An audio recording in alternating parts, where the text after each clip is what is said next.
Good morning, everyone, and welcome to the Centenary celebration of the Bharat Samaj Temple here in Theosophical Society, Adyar. And to begin with today's program, I request Sister Chandrika Mehta ji to do the invocation chant from Sanatan Dharma. ॐ सहस्रशीर्षा पुरुषः सहस्राक्षः सहस्रपात् स भूमिं विश्वतो वृत्वा अत्यतिष्ठद्दशाङ्गुलं पुरुष एवेदं सर्वं यद्भूतं यच्च भव्यम् उतामृतत्वस्येषानः यदन्नेनातिरोहति एतावानस्य महिमा अथोऽध्यायांश्च पूरुषः पादोऽस्य विश्वाभूतानि त्रिपादस्यामृतं दिवि एको देवः सर्वभूतेषु गूढः सर्वव्यापी सर्वभूतान्तरात्मा कर्माध्यक्षः सर्वभूतादिवासः साक्षी चेता केवलो निर्गुणश्च एको वशी निष्क्रियाणां बहूनाम् एकं बीजं बहुधा यः करोति तमात्मस्थं येनुपश्यन्ति धीराः तेषां सुखं शाश्वतं नेतरेषां तच्छम्योरावृणीमहे गातुं यज्ञाय गातुं यज्ञपतये दैवी स्वस्तिरस्तु नः स्वस्तिर्मानुषेभ्यः ऊर्ध्वं जिगातु भेषजं शन्नो अस्तु द्विपदे शं चतुष्पदे ॐ शान्ति शान्ति शान्तिः.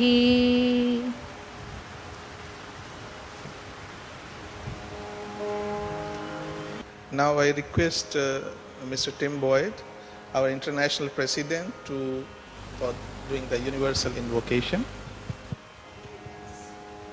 Kindly rise. O hidden life, vibrant in every atom. O hidden light, vibrant in every atom. O hidden light, shining in every creature. O hidden light, shining in every creature.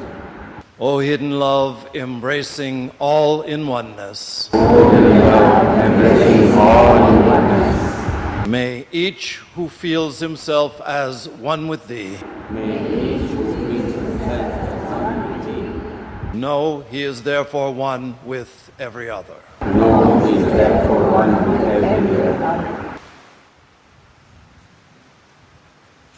Thank you. And now I request our special presenters from Kalakshetra, students, along with their teacher, Mr. Shiv Kumar, to present to us with devotion on a special day the songs on Dr. Annie Besant and on Srimati Rukmani Devi Arundel.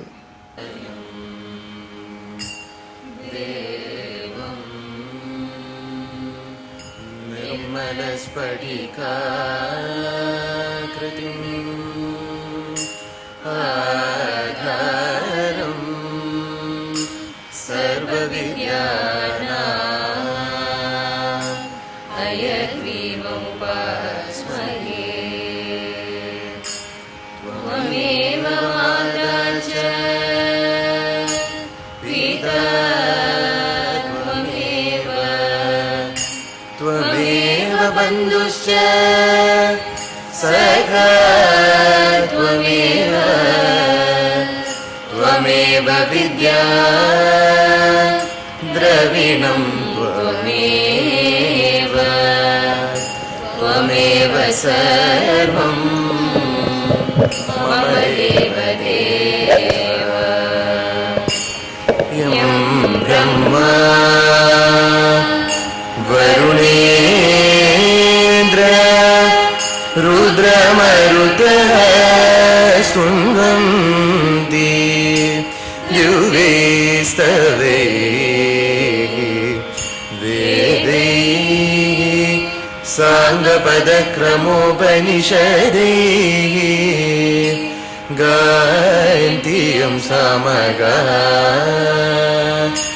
ध्यानावस्थिता तद्गतेन मनसा पश्यन्ति यं योगिनः यस्यादं न वेदो सुरासुरगणाः देवाय तस्मै नमः। गुरुर्ब्रह्मा गुरुर्विष्णुः गुरुदेवो महेश्वरः गुरुसाक्षात् परं ब्रह्म तस्मै श्री गुरवे नमः। गुरवे सर्वलोकानां विषये भवरोगिणां निधये सर्वविद्यानां दक्षिणा मूर्तये नमः। माणिक्यवीणा उपलालयन्ती मदालसा मञ्जुलवाग्विलासा माहेन्द्र नीलद्युतिकोमलाङ्गी मादङ्गकन्या मनसा स्मरामि। चतुर्भुजे चन्द्रकलावतंसे कुचोनते कुङ्कुमरागशोले पुण्ड्रेक्षु पाशाङ्कुश पुष्पबाणहस्ते नमस्ते जगदेकमातः। सुरासुरासेवित पादपङ्कज करे विराज कमनीय पुस्तका विरिञ्जि पत्नी कमलासनस्थित सरस्वती नृत्यतु वाचि मे सदा। क्रीडागृहं ललितलास्य व्यतिक्रमाणां विद्यालयम् विमलकानरसानुगानाम् त्रं कवीन्द्र वजसा महिदं कलानां क्षेत्रं जगास्तु जगदा शुभदानलक्ष्यम्। जयतु जयतु नित्यं न कलाक्षेत्रमेतद् जयतु जयतु नित्यं तत्र लक्ष्मी समग्र। जयतु जयतु लोके तस्य कीर्तिर्विशाला जयतु जयतु वर्षं भारतं न पवित्रम्। देवी वसन्ते देवी वसन्ते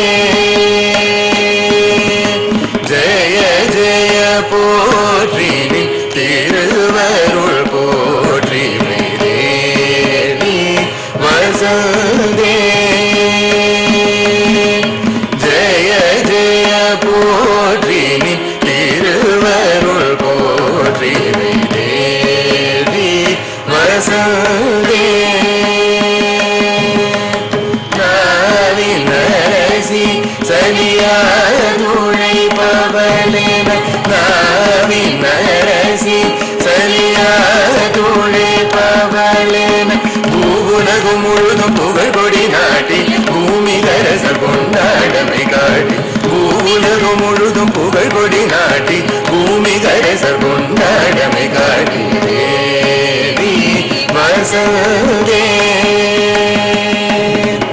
ನಾನೆನದೇನು ಅಹಂಕಾರ முதலொழிது நாட்டில் வலிய எளிய கடையருடல் வந்து நானெனதேனும் அகங்கார முதலொழிது நாட்டில் வலிய எளிய கடையருடல் வந்து ஞான சமரச ஞான சமரச சன்மார்க நீதி புகழ்ந்து ஞான சமரச சன்மார்க நீதி புகழ்ந்து ஞான சம்மதமோர் மதமில்ல சொல்ல வந்து ஞான சன்மார்க நீதி புகழ்ந்து ஞான சம்மதமோர் மதமில்ல சொல்ல வந்த தேவி வசந்தே ஜய ஜய போற்றினி திருவருள் போற்றினை தேவி வசந்தே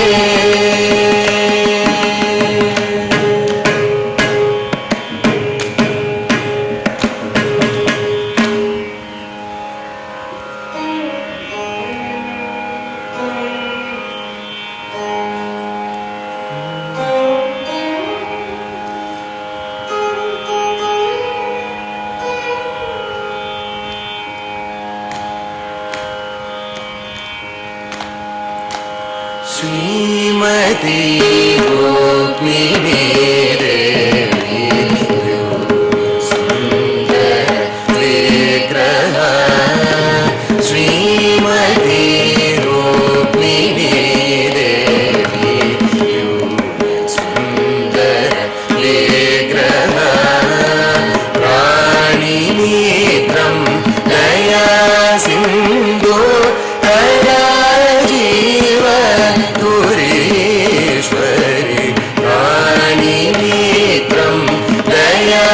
सिंधु कला जीव तुरीश्वरी pani sani pama gama pani pama gama re pani sani pama gama pani pama gama re pani sani pama sani pari sani pama gama pani Srimati Rukmini Devi Sundara Vigraha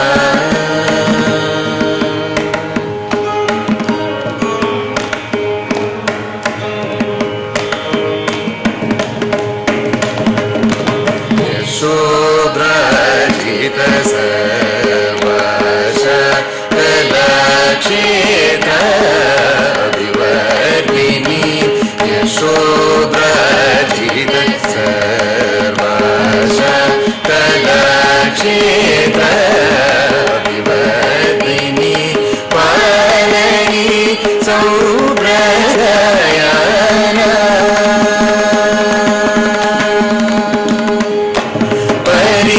Paripalani Saubradayana Surya Satyayana Palani Saubradayana Surya Satyayana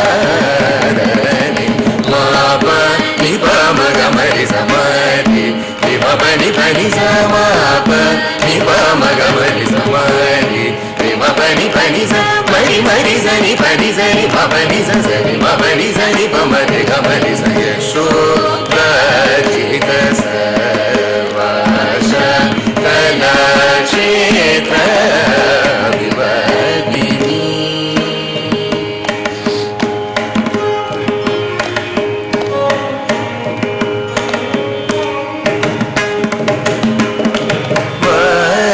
Magishwari Varijashi Sagocha Manaswini Magishwari Varijashi Sagocha Manaswini Nirasarashtrapadi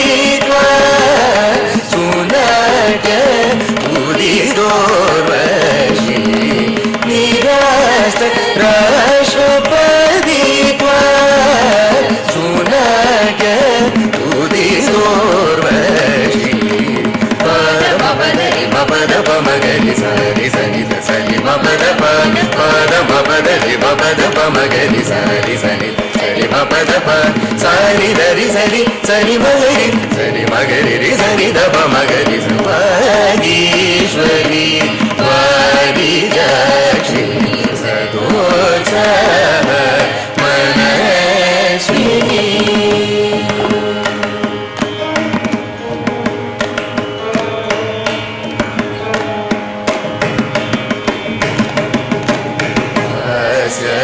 प्रिय आडकांगी स्वाश्रिता वनदत्वर हास्य प्रिय आडकांगी स्वाश्रिता वनदत्वर प्रियो वर स्मेरमुनि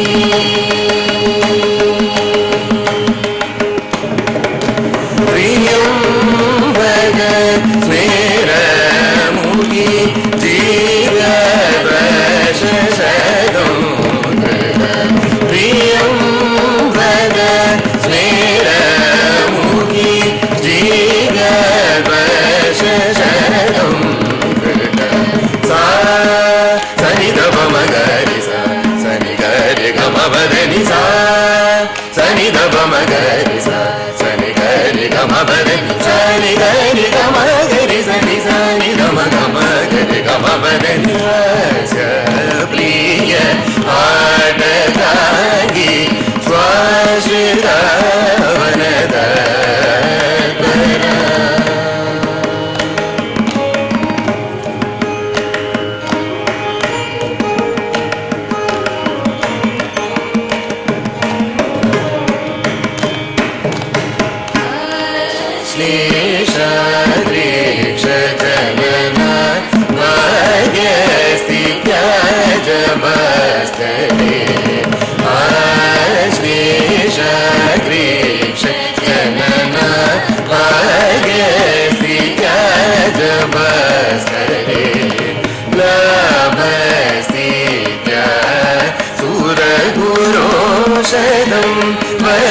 वर्षणी जीवति लाभस्थित्या सुरगुरो शतं वर्षणी जीवति दीपमणि गरि सरि पनि सरि सा रिनि सरि ममनि ममनि गरि सरि पनि सरि सा रिनि सरि ममनि ममनि मपनि सरि ममनि रि सरि ममनि रि ममनि ममनि ममद मगरि सरि सरि समरि पमद पसनि द रि रि सनि पम पनि सरि रि रि स रि सनि पम गम पनि श्रीमती रुक्मिणी देवी सुन्दर विग्रह राणि नेत्रं दया सिन्धु कला जीव तुरीश्वरी श्रीमती रुक्मिणी देवी सुन्दर विग्रह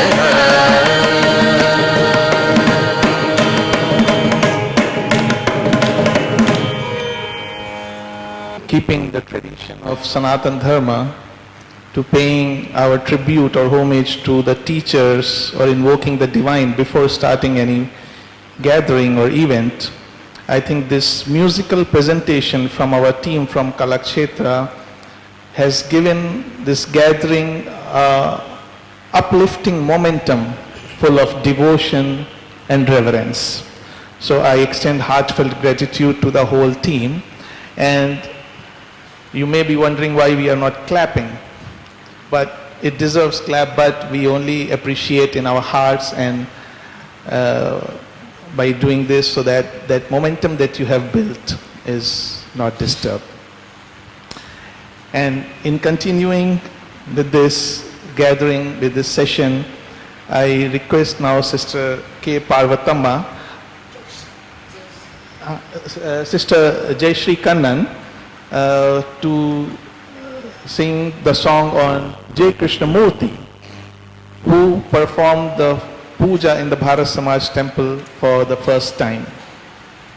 Sister Jayashree Kannan. This song was composed by M.G. Kanitkar in Banaras in 1928. It has dual meaning, one being welcoming J. Krishnamurti and the other being to welcome the spring season.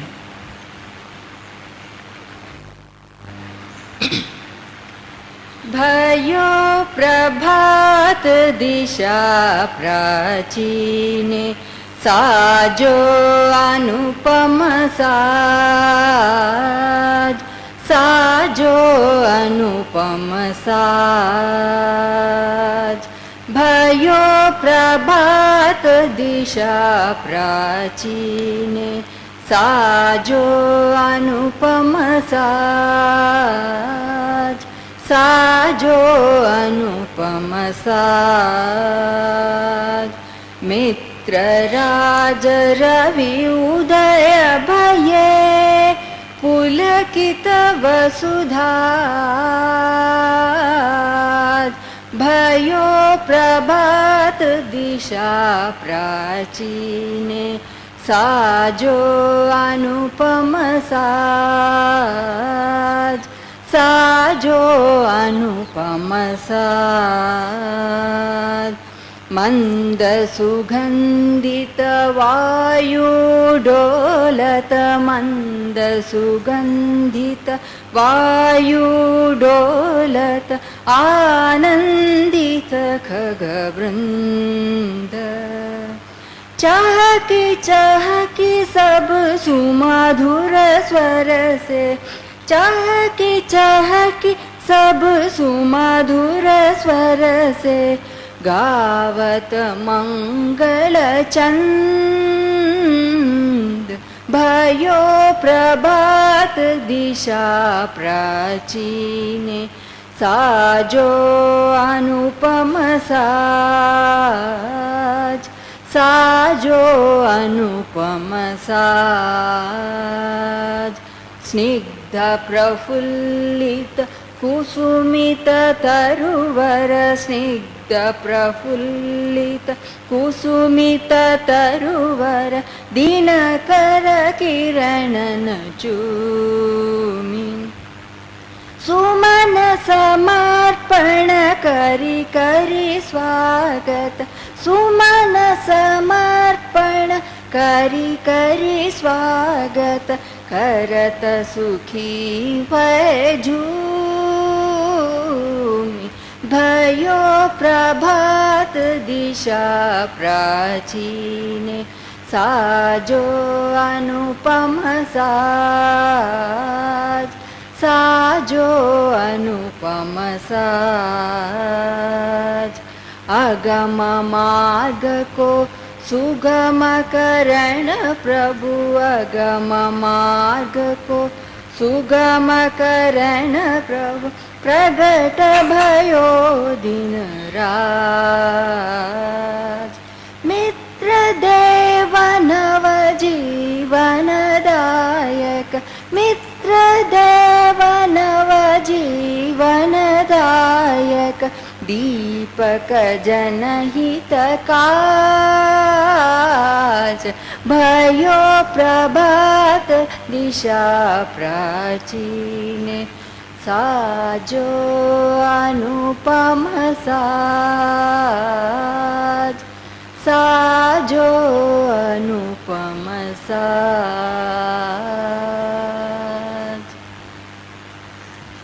Thank you, Jayashree ji. And now I request Sister K. Parvatamma ji, who is with us from Bangalore, the Vice President of the Bharat Samaj, to officially welcome everyone with her welcome address.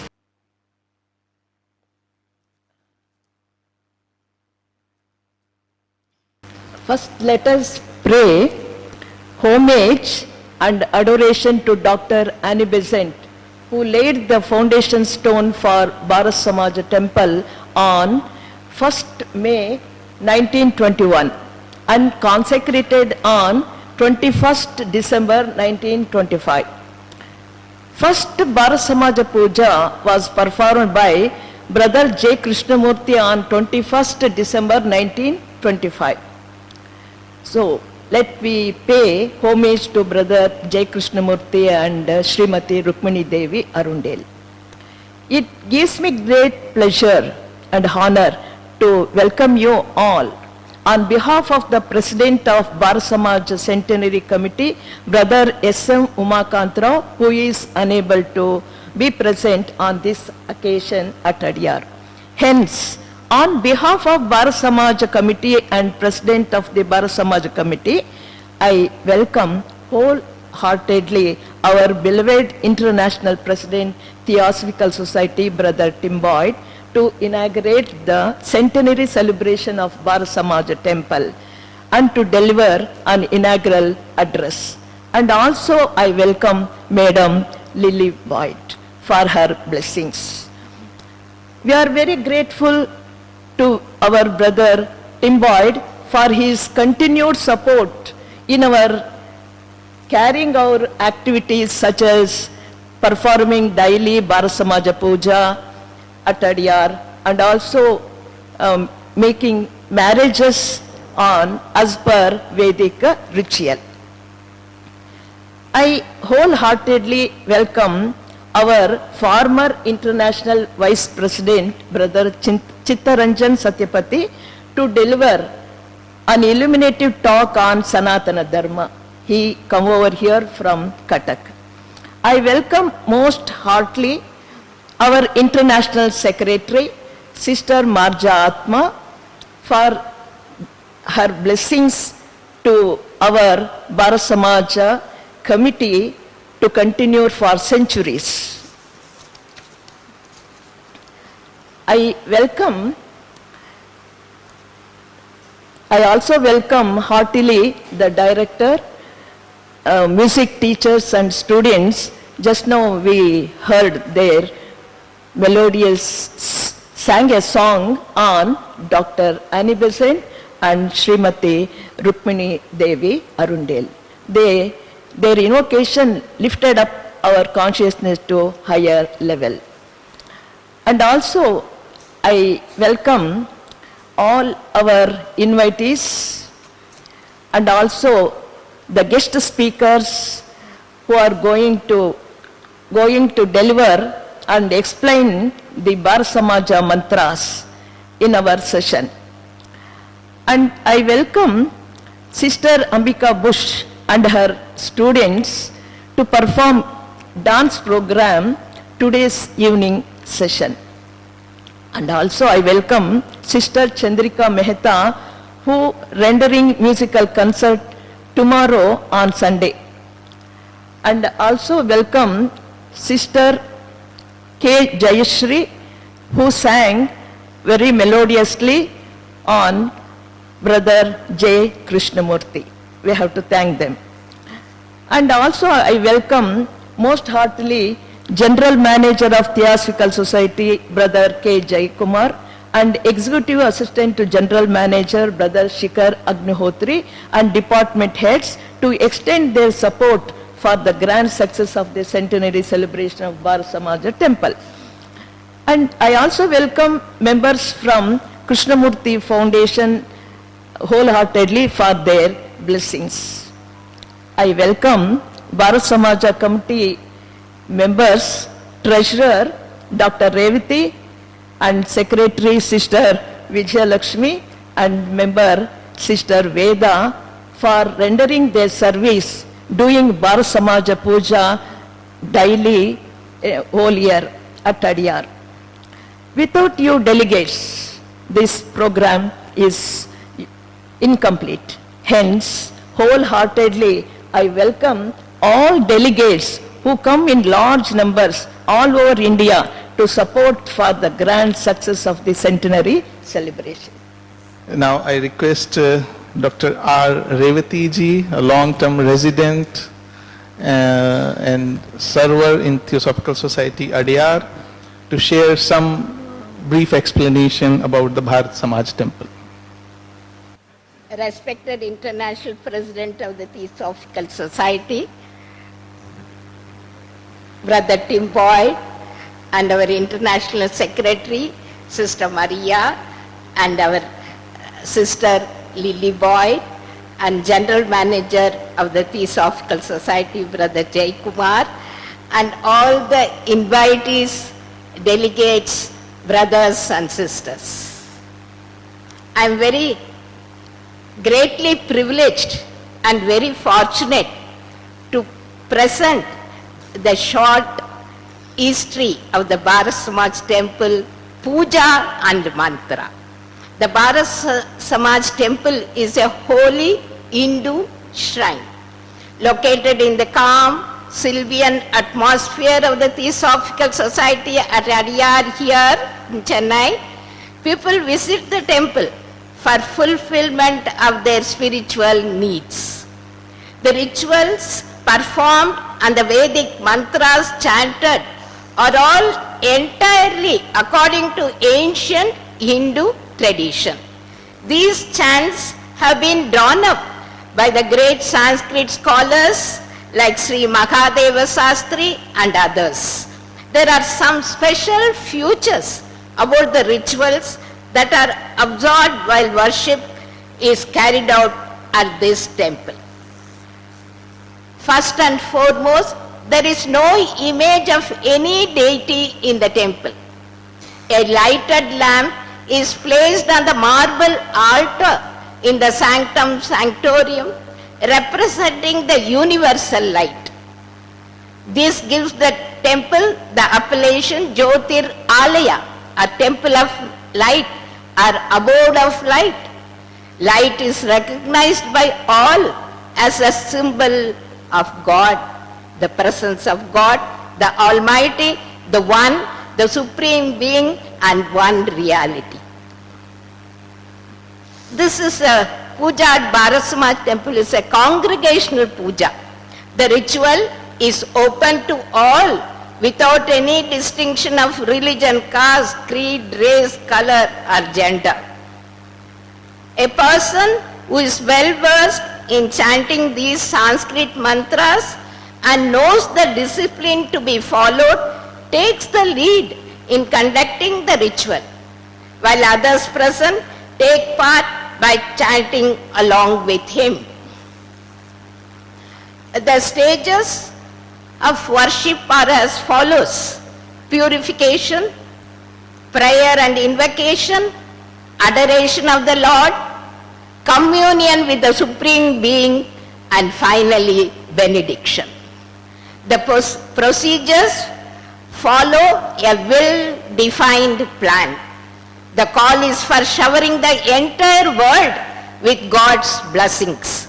Once these are received, they are sent forth powerfully from this divine center to humanity at large, aiming at betterment of society, upliftment of humanity, facilitating its evolution and making this world more peaceful and an abode of joy.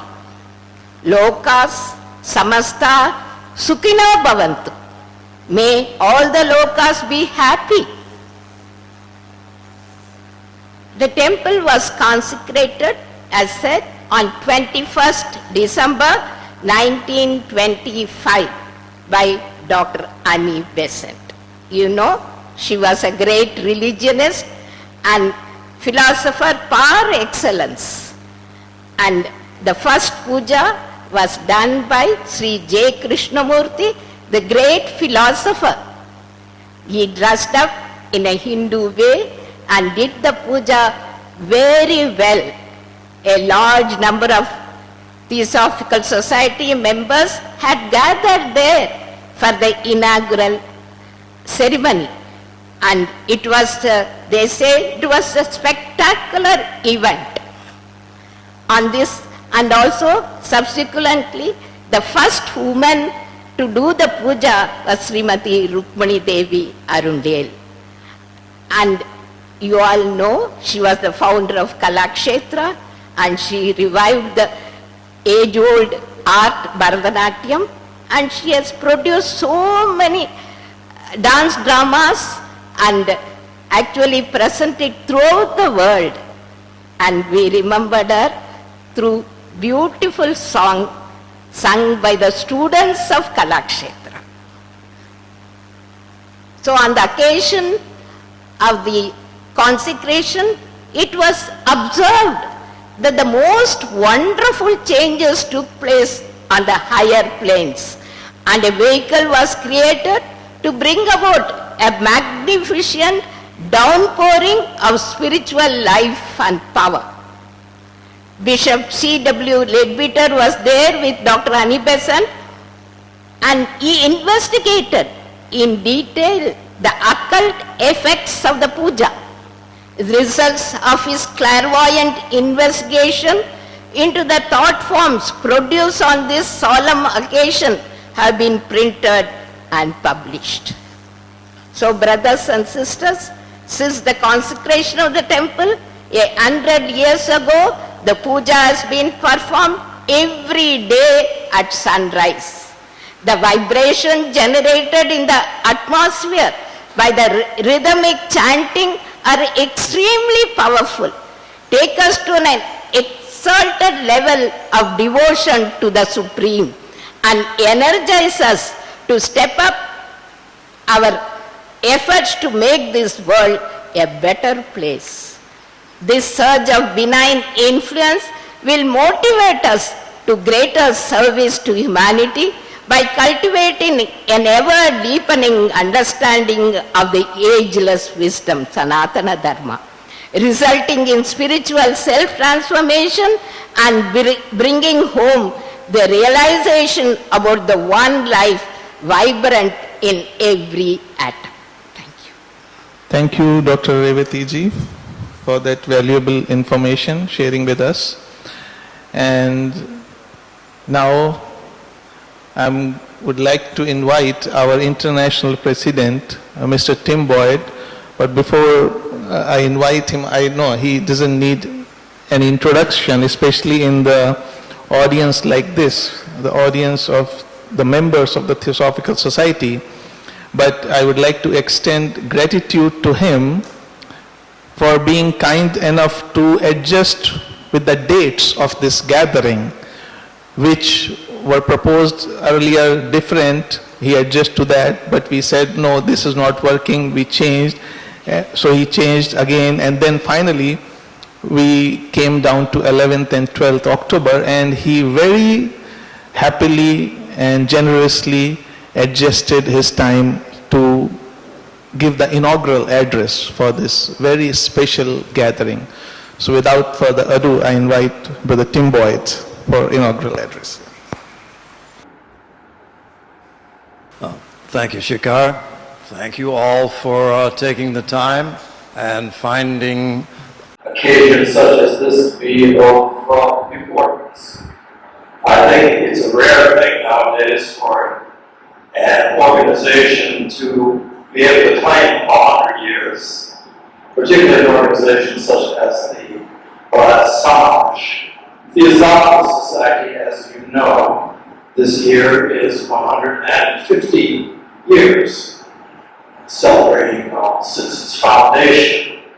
And one of its, really the sole focus during its life has been, as it said in its motto, that there is no religion higher than truth.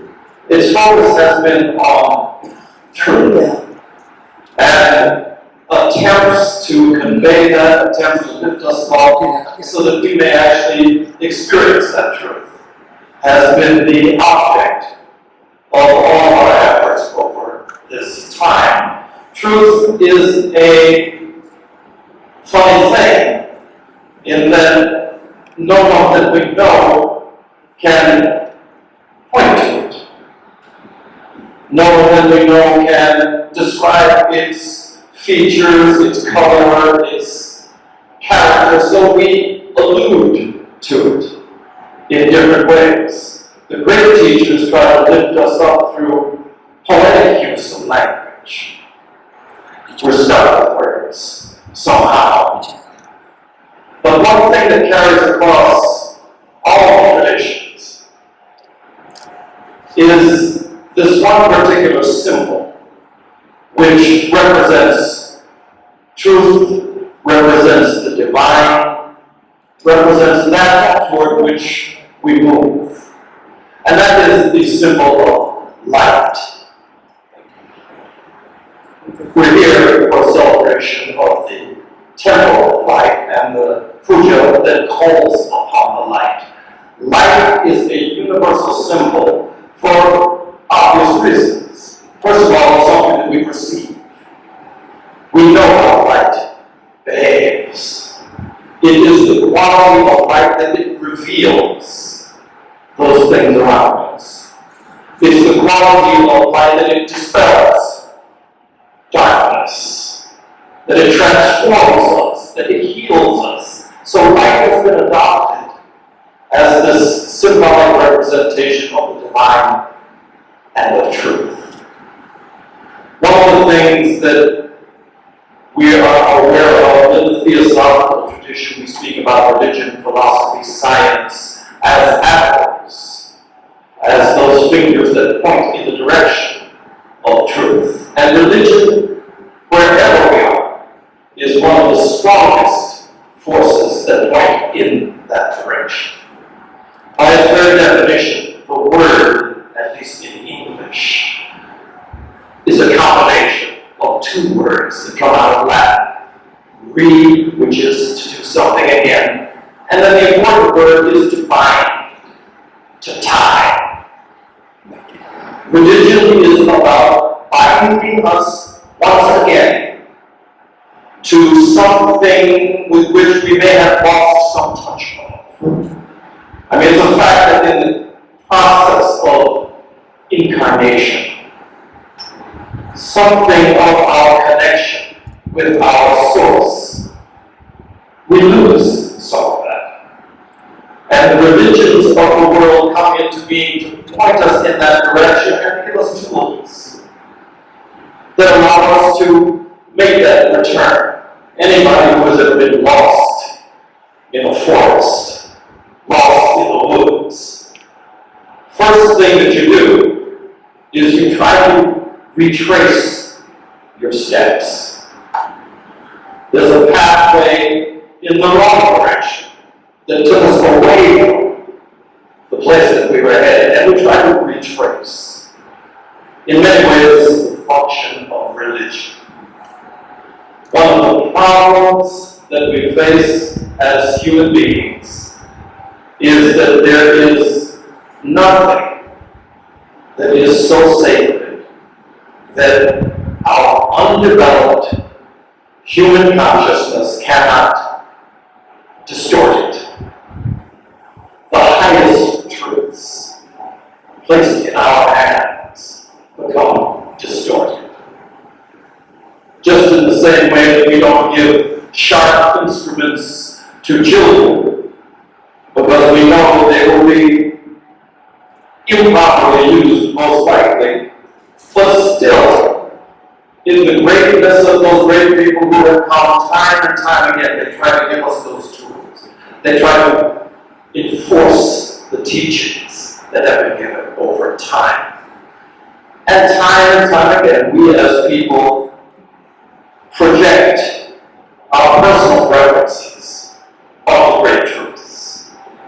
We project our prejudices. And in many ways, religion in the world becomes something of, when it is supposed to be the most unifying aspect and pursuit of human possibility, very often it comes down to another expression of us and them. We have this habit of doing that. One of the beauties of this Bharata, Samaj, PUJA, and the effort and the clear seeing that was instituted in it was to move toward essentials. As Dr. Revati shared with us, there is no particular deity that is the focus of this puja. The light, the shared light, the light that is the representation of the power of truth and of the divine in our world, is what we turn toward. And so, to be able to clear the ground so that we can actually see toward that essential truth that is shared by all and that the world is so much in need of. For 100 years, every day, in Adyar, in this place, at the Temple of Light, people have gathered to evoke this light, to intensify this light, and to release this light in a flood into the world. And it has been something that has been done every morning, while most people are just turning over in bed as the sun is rising.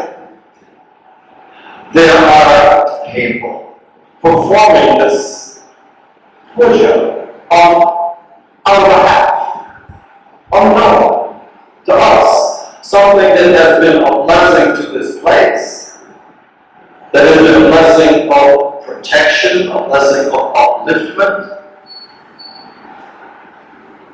37,000 times since 100 years ago, people have gathered and rooted it into this place and sent it out into the world as an active entity of power.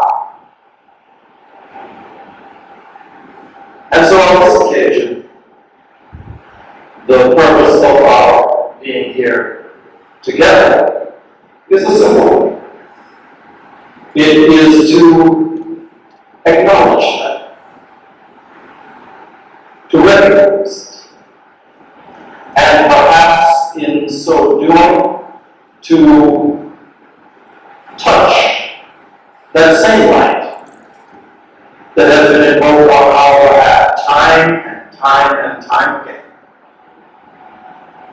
so that it can be reawakened in us and through us in a world that has been traditionally shaded, dark, and in need of such things. So with that, I'd just like to welcome all of you, to thank you for your contribution of being here and of your clear thought.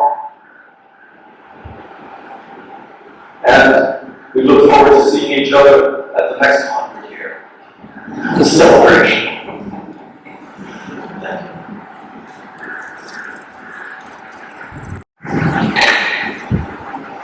Thank you, Mr. President, for those inspiring and uplifting words, and all along with that food for thought and pursuing the essentials will lead us to the truth. And how valuable is this when people come together and their thoughts together, the group thoughts produce such a marvelous effect.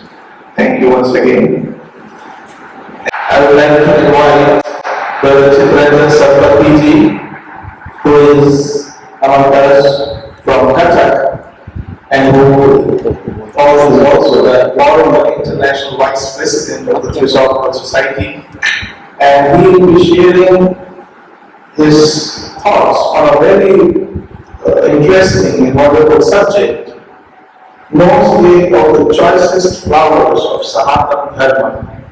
So, I request Brother Sarpatiji to share his thoughts with us.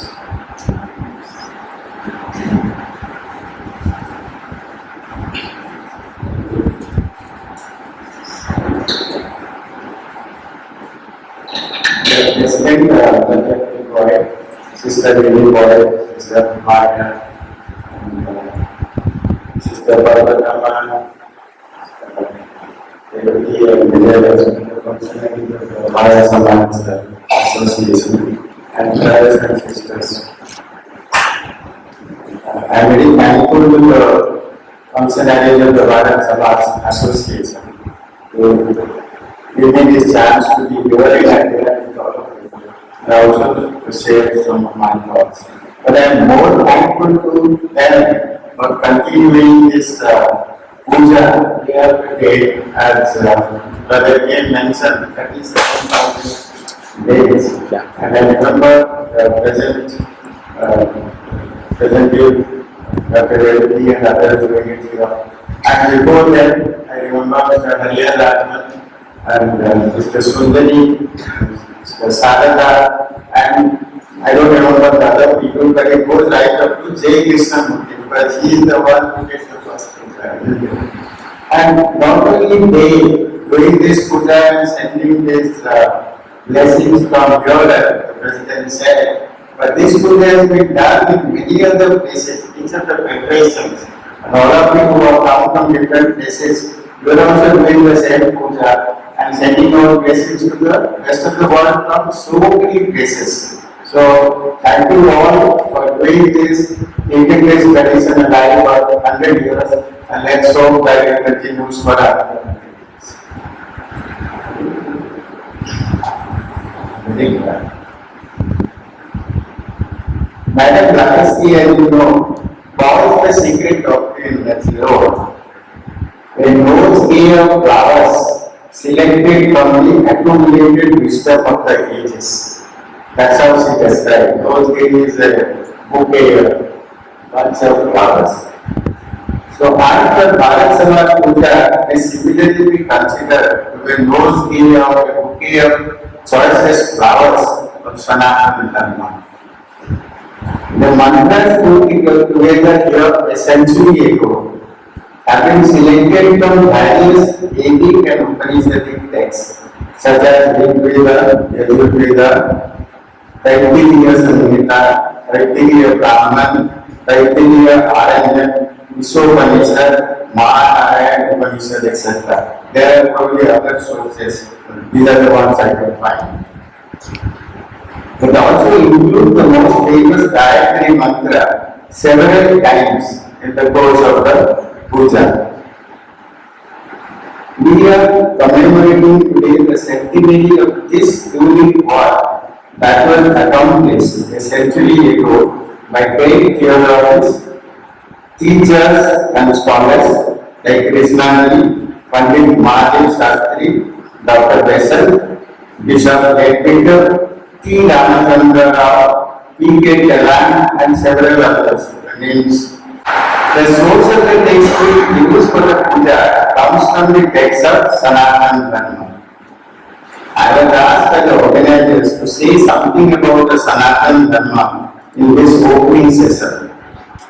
The word Sanatana comes from two words, Sata, meaning eternal, perennial, and Bhava, meaning existing. Sada Bhava. This is what Sanatana means. So Sanatana implies that which is Shashvat, imperishable, existing always. It is not specific to any time or locality.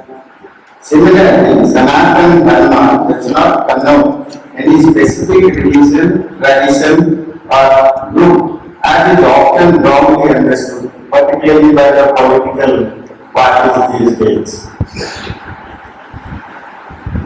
Let me give you an example from Buddha's teachings. And why Buddha's teachings about Sanatana Dharma?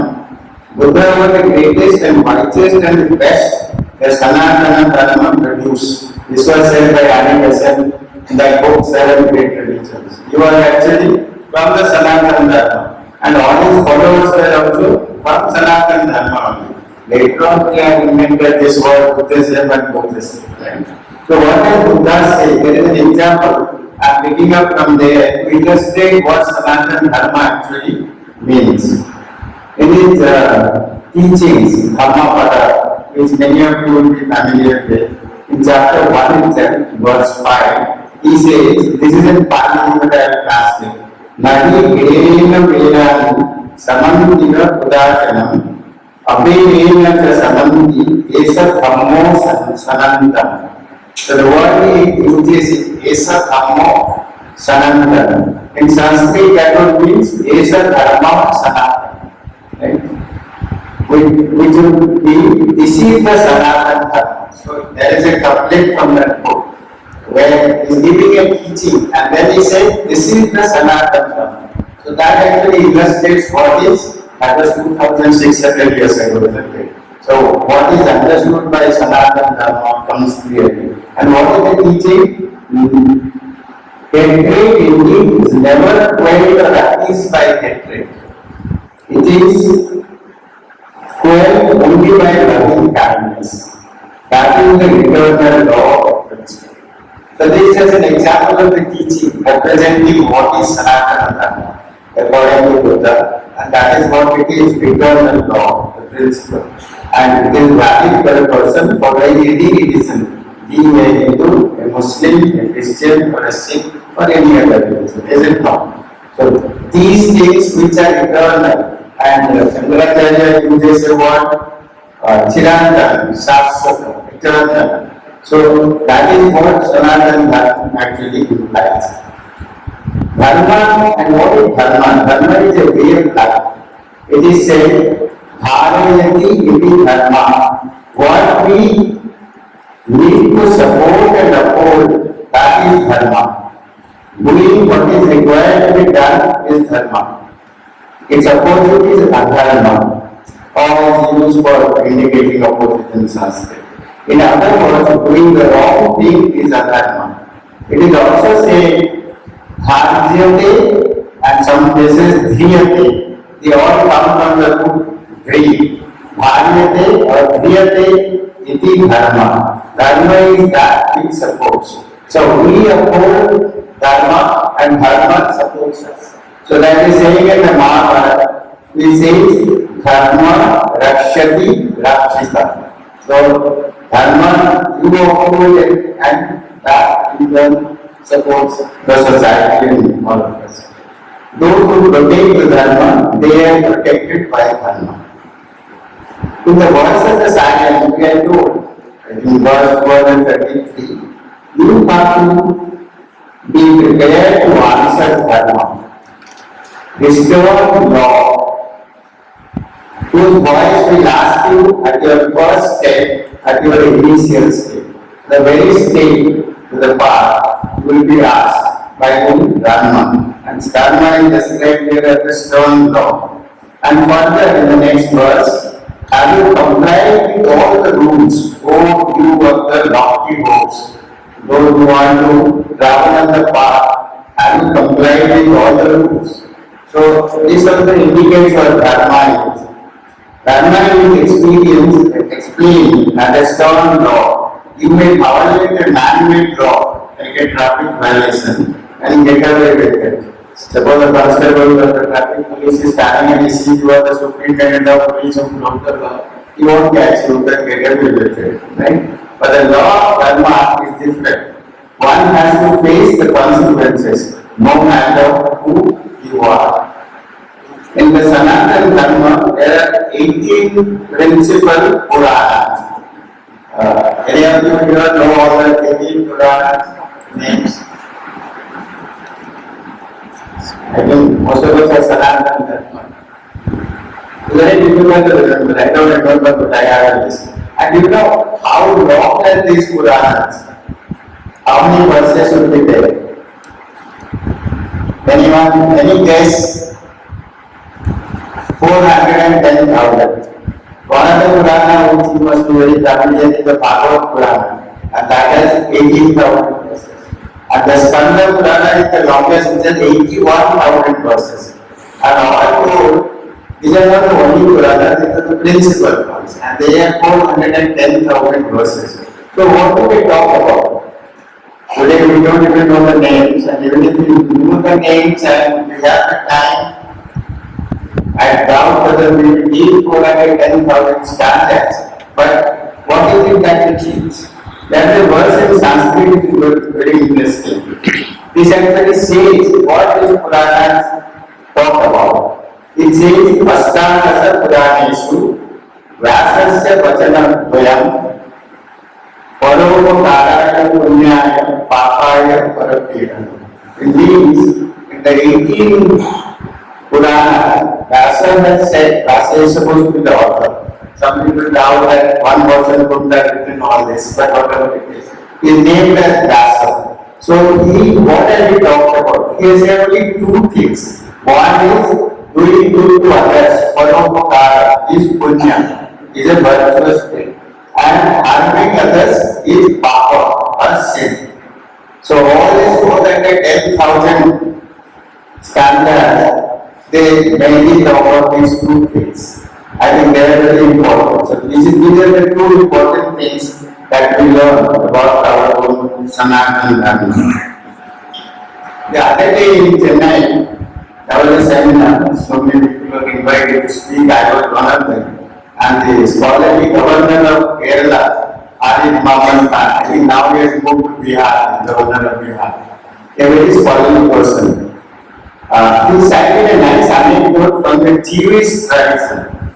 It seems a non-Jew went to the famous Rabbi Samaj and said that if he could keep the entire Torah is the spiritual text of the Jews, in the briefest way possible, while standing on one foot, the farmer will convert to Judaism. He said, you stand on one foot, tell me the whole Torah, then I will convert to your religion. Rabbi Samaj was angry hearing this and considered the request arrogant and disrespectful. But his colleague, Rabbi Pillai, took up the challenge. One of his colleagues, he took up the challenge. He stood on one foot and stated the essence of Torah in the following words. This is what the governor that described so interesting. So what did Rabbi Pillai say? That which is hateful to you, do not do to your fellow beings. What do you do in the Bible also is differently. Don't do things done to others what you don't want done to you. So that's exactly like you do good things to others and not trouble them. Isn't it? That's what comes out from here. The Torah contains 80,000 words and is usually handwritten on a scroll consisting of multiple parchments that extends the roll of about 96 to 100 feet and in modern print it to several hundred pages. Usually it is rolled. So that's what the person was saying. Can you read it out all while standing on one feet? But this Rabbi summed up the teachings of the Torah in one sentence while standing on one foot. And the rest is the explanation only. So the 410,000 tablas that we have, the main teaching is these two, but rest is explanations we can make. The essence of the Torah and the essence of the Quran is centered around doing good to others, not harming anyone, and the underlying and what it is not harming anyone, what is the underlying concept? That is one life, universal brotherhood. These are truly what Sanatana Dharma is about, across time and space, for eternal time and everywhere. Let us consider what is the object of puja. Upasana. Upasana is a word which means upa means near, asana means seat. Taking a seat here, going there. When we worship somebody, we try to go near. Not physically, but otherwise. So what is the object of puja, upasana, worship? I was explained nearly 100 years ago in a pamphlet published from here. In the context of the Bharat Samaj Puja, such puja is designed by the apprentice to purify ourselves, to purify our surroundings, to draw spiritual forces from the higher planes and to distribute the same for the welfare of all. That is what was told by the Maharaj. So this is basically that, purify ourselves, purify the place, draw the higher forces and then distribute to all. That is the essence of any puja. That's also Bharat Samaj Puja. But we find puja being done almost in every home, but also in South India, every home has a puja place, also in North India, Gujarat and Odisha. In temples, in churches, in synagogues, in mosques, everywhere, whatever name you give it, puja, upasana, worship is being done. But one doesn't know how effective such puja and worship are. We go through the rituals, but how effective, what is the effect of this puja? Do we know it? I gather from the Vintola tradition, Vintola is an ashram in the North Himalayas, it's called Uttar Punjab, which I believe draws inspiration from our Mahatmas, that a worshipper must know something of the nature of the deity he or she is worshipping for the puja worship to be effective. For the puja worship to be effective, the person is doing it, he must know something of the nature of the deity that he is worshipping. There may be differences about how to worship and what particular aspect or form of God to be worshipped. Obviously, there are differences. We like here, some people like it. Different images, or like Muslims have no images, but they have a concept, different concept. So, what are the forms may be different. But we should set aside the dispute as to what form to be worshipped as the authoritative texts and the Mahatmas have confirmed that all these forms are the forms of one Supreme, Ekam Eva Advaitiyam. Whatever form we may be worshipping or no form we are worshipping is Ekam, is one only and there is no second. There is no dispute about it. There will be dispute about the forms and rituals, manner, but about whom we are worshipping, there seems to be agreement. Mahanarayana Upanishad declares the Supreme to be, I think this part of our puja also, Sa Brahma, Sa Shiva, Sa Hari. These are Trinity, we are Vishnu, Brahma, Maheshwar, very often talked about. This is what it says. Mahanarayana Upanishad, Sa Brahma, He Brahma, He Shiva, He Hari, Sa Indra, and further. Also said Tat Brahma, Tat Vayu, Tat Atma, Tat Satyam, Tat Sarvam. That is all. So he is all the names that you come across and everything is he. We are well aware that these times are included as part of the Samaj Puja. These Upanishadic declarations were made before the avatars of Rama and Krishna took place, isn't it? Because these are drawn from Vedas and Upanishads. And before the advent of other religions such as Judaism, Christianity, Islam, etc., isn't it? They were written much before when they say that Brahma, Sa Shiva, Sa Brahma, Sa Indra, everything. So my conjecture is that if they were written afterwards, my conjecture is the declaration would have certainly included Sa Rama, Sa Krishna, and also Sa Jehovah, Sa Elohim, Sa Christ, Sa Allah. Isn't it? So there is one, and we are only given different names. Or it is indicated in these verses that all these names point to the very same Supreme Authority, Supreme Divinity. One of the terms we use for the Supreme is Nirakara. All of you must have come under this, which is often translated as formless. But truly it means Nisritaha Akaraha Jasma, from whom all the forms are emerged. That is the true meaning of Nirakara. Because it is no form that it could have been a Manakara or Nakara. Nirakara has Nisruta Akara Jasma. From where all the forms are come, from where all the manifestation has taken place, isn't it? In the Upanishadic verse, which finds a place in our Bharat Samaj Puja, is described as, the monument is reciting this, Yatcha Kinchi Jagat Sarvam, Rishyate Shriyate Papiva, Antar Vayushyatat Sarvam, Dakya Nara Vinastata. So what does this mean? It means whatever is seen or heard, because earlier only hearing was there, writing was not there, not written at. Whatever is seen, heard, written about, or I think, but can you hear what the fact? Whatever is also put on TV and reviewed by him, Everything. Because earlier it was only extremely and there is only seeing and hearing. But now you have other forms also. So all these inside and outside, all are pervaded by him. So all the part worship must therefore be directed towards the one supreme divinity. By whatever name you may call him, he is of divine or spiritual nature. Now, I would like to find out what is spiritual. Sometimes say religion, you translate as dharmic and religious, and spiritual as adhyatmic. But I found a nice word, Chinmaya. Spiritual is actually Chinmaya, Chinmaya, that is made Chinmaya.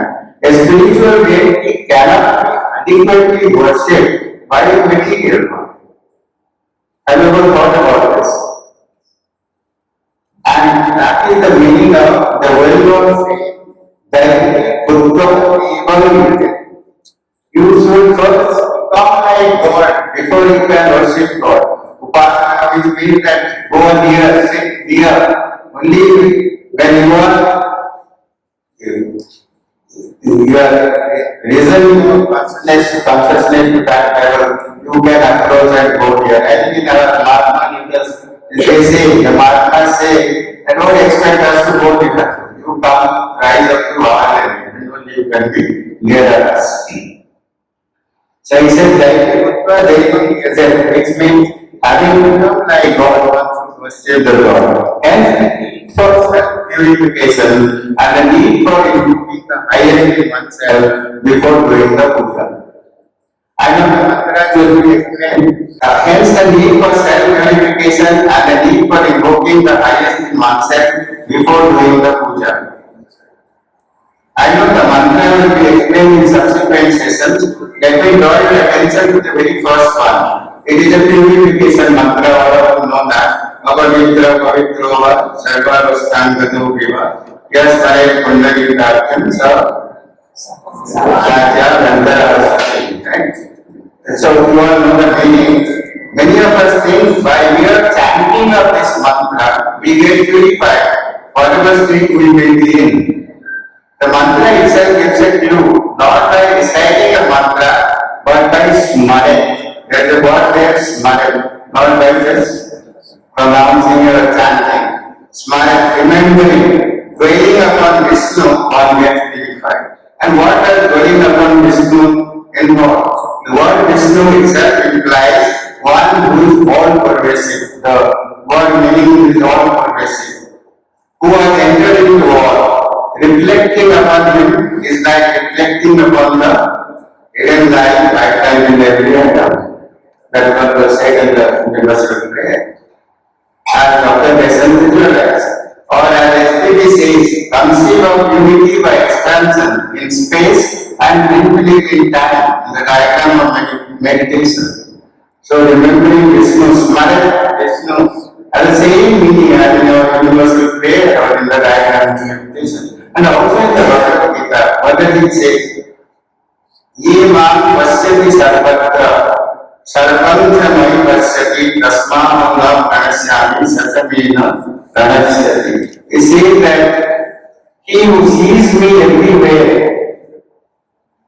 no, you are seeing every atom you are seeing perceiving him. One who sees me everywhere and sees everything in me, we don't lose hold of each other, so we come together. Okay.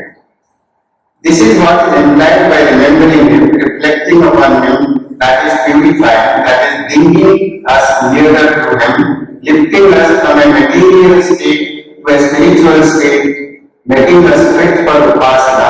Only spirit can get near the spirit. So the puja that we do is not a mere ritual, it has to be much more than that. I hope we have a little time for our minutes. Okay? Time permitting, may I therefore reflect briefly on a particular aspect of Ananda, the Gayatri Mantra.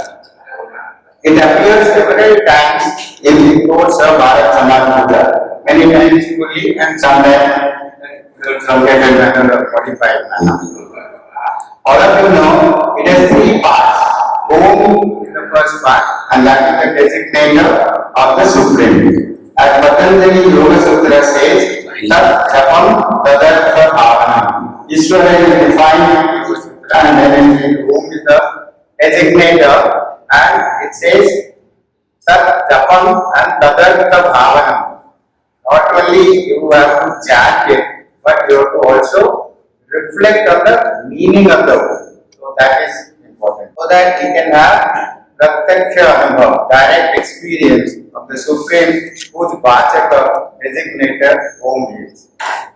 The second part of the Gayatri, the 7 Gayatris, and they are chanted in conjunction with Om. You know what the Gayatris are? Anyone? When we say Om, Guru, Om, Uma, Om, so there are 7 of these that are Gayatris mean actually declarations, sayings, right? So when chanted in conjunction with Om, they lift our consciousness from the lowest chakra to the higher ones. I think this is what has been explained very well by Dr. Kemi in his book. And simultaneously, it raises our consciousness plane by plane from the physical to the highest. Right? So that's why we have the 7. On reaching there, the highest level, what we do, we pray for enlightening our key. This is our highest faculty of intuition.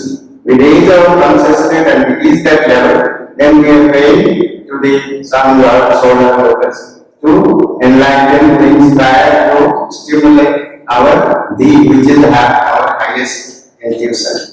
Once that is done, then from that lofty height, when our consciousness descends to the normal state, we can no longer do something selfish. After being inspired at that highest level, we cannot do anything selfish now, but work for the highest good for. In that brief puja which is there, that has a mantra which is getting up in the morning and reciting those, and we go out into the world but doing daily work. I think Bible also has that daily we die, something like that, right? So the whole day we do this work. What is this work? What welfare of people. This mantra is not used again for personal gain, but for the whole benefit of the Samaj, society. The mantra has 2 words, Dhiya and Nam. And these are not singular words, these are plural, right? The prayer is for enlightening our intellect, not means our intellect, right? Not mine alone. The plurals are used even when a single person is reciting it. There is no separate form for a single person. He is asking for enlightenment for all, not only for himself. It clearly reflects the Bodhisattva ideal, so well explained in the middle fragment of the Voice of the Silence, and enshrined in this most famous mantra of the Sanatana Dharma, which is repeatedly used in the Bharat Samaj Puja. It is a congregational puja, as was already told, done by a congregation seeking benefit for the whole Samaj or society, not for any selfish gains. So I say something about the puja, something about the Samaj, and it also has the word Bharat. Let me briefly just say a sentence about why we have this Bharat word there. Bharat usually we understand as a country, right? But Bharat, by the way, is made up of 2 words. Bha means light, wisdom, knowledge, illumination. And Rata means engaged in, devoted to or attached to. And Bharat therefore points to that territory. It may not be one particular country, geographical reason or political reason. That territory where people are devoted to light, illumination and wisdom. In the Bharat Samaj Puja, in the temple of light, we use the spiritual forces not for any selfish purpose, but for the benefit of the whole humanity as true theologians. In fact, in the Ashirvad portion towards the end, we seek blessings for happiness, good health, peace for all humanity, and also for the animal world, vegetable world, and the whole humanity. Thank you. Now, coming to the close of this opening session, before we take a break for refreshments, the Bharat Samaj Association would like to honor and felicitate some of our special guests this evening, and beginning with our international president, Mr. Tim Boyd, and as also Mrs. Lily Boyd is accompanying him. So that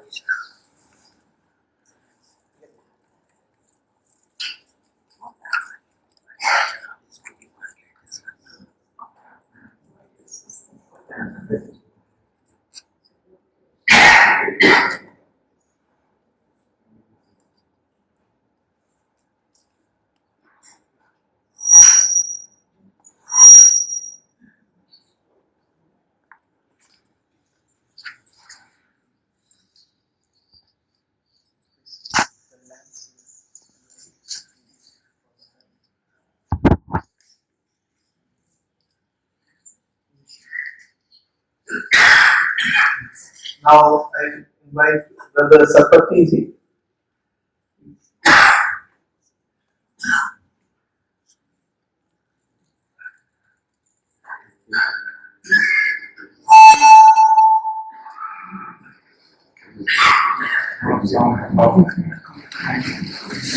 Our International Secretary, Sister Adyar.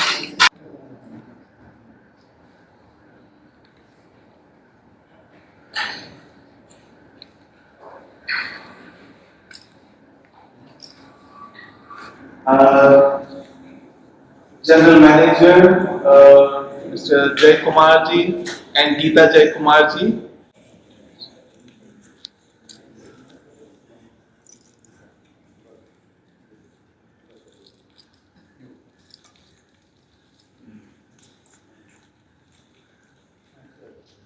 Sister Jayashree Kannaji.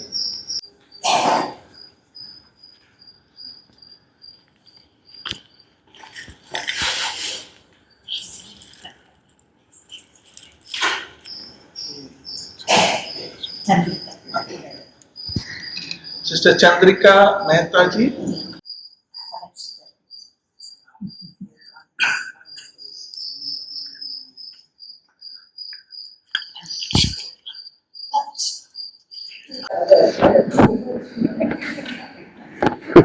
Now, Madam Shita is honored by President Brother Kumar.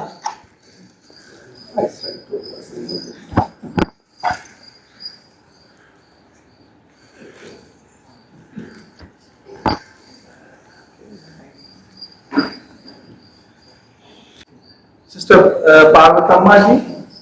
Sister Parvatama ji.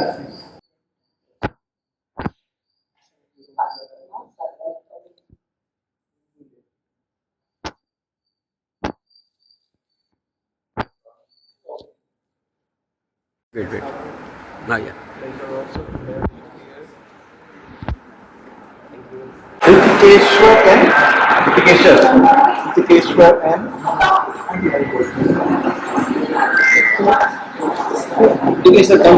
Ritikeshwar and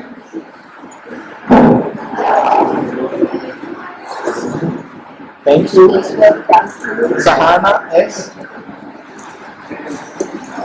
Anamika R. Namika. Thank you to all. Very well. C. Lakshita. Darsha BU. They are all so happy to be here. They enjoy like anything. And they, Yeah, very wonderful. Uplifting. uplifting. Malavika B. Parmeshwari M. Vinayak R. Janani R. Janani. We are players. Yes. Mridangam Manas Manoj. Only one. Reference to Trupudi thing. That's right. You are all privileged and So Yeah, I think all of us have some karma that in the centenary celebration of this temple, these people are here to present it. Thank you. We are also so blessed. We are also.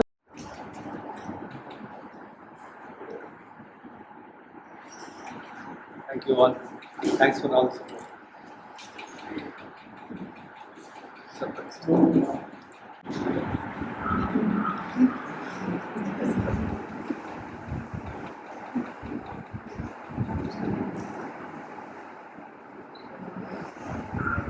And with this, we come to the close of the opening session of the centenary celebration.